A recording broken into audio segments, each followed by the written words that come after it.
stop using them because they didn't think that it was working or they thought it was outdated.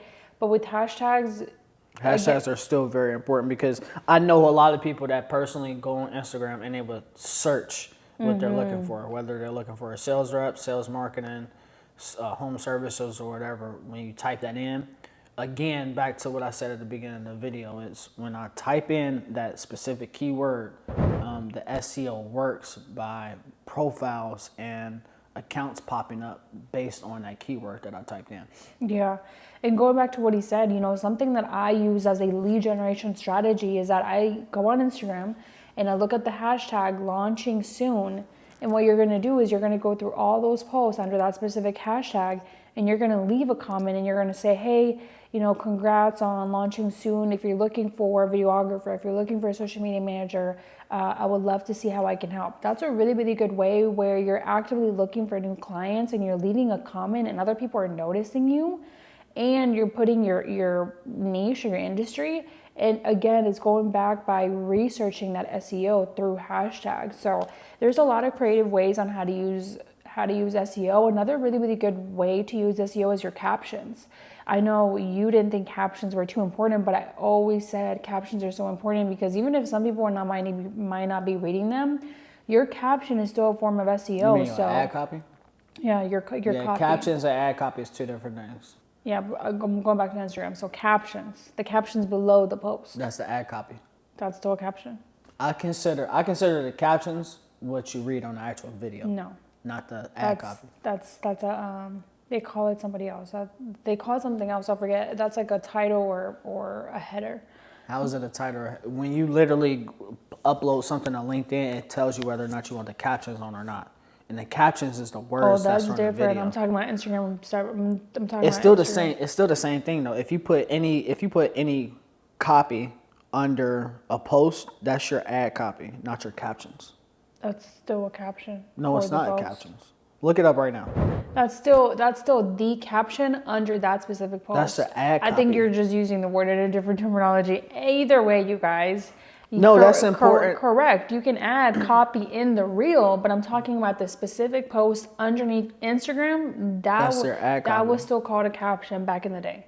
You're just using the marketing word ad Yeah, copy. not anymore. And that's super important because but people still call it captions. Yeah, but you need, as a business owner and people that's doing content, like they need to separate that because that's two different things. Because you can confuse somebody doing that, especially in business.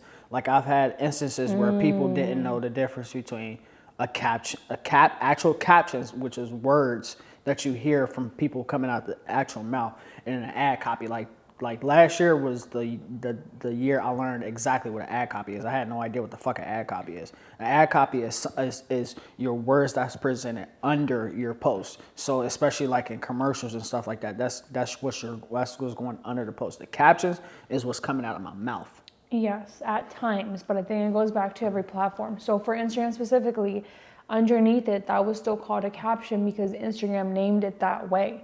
So going back to what Matt said, yes, it's important that you understand what the difference is between these words because marketers always call it something different.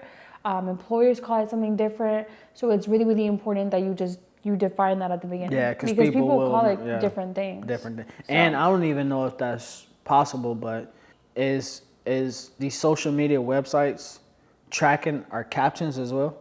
Like, is that possible? Like, if I got some captions on the screen, are they able to SEO that? On your Instagram reel? Any reel. Yeah, all of that is SEO. So when you go on Google, I want you guys to try it right now or just leave it down below and see what you guys find. But I want you guys to go on Google and look up your name. For example, if you guys look up my name, JASMIN SOTO, all my content pops up, like my Instagram, my LinkedIn, my Facebook, my posts, like everything, because I always use my name or I always use social media or I always use the words marketing in some form, way, shape, or form under my posts. If you do it with Matt, it's the same thing. If you look up Cone's Graphics, you will see all the posts that the internet has recognized over and over again that have specifically to do with this brand. So I'm not really sure how the algorithm works, to be honest. I think every platform just has a different way, and that's something that we will never understand. But going back to SEO, the most important thing that you can do is just pick specific keywords that you want to align with your brand and that you know aligns with your brand. Because you might think this keyword is something that's important, but your customers are not typing it in. So make sure you are using keywords specifically to what your customer is using to find you. Yeah. And I also wanted to highlight some resources because when I was looking this up, apparently a lot of people use Google Keyword Planner. Let me know down below if you guys have used that. What the hell is that? But apparently Google will tell you the most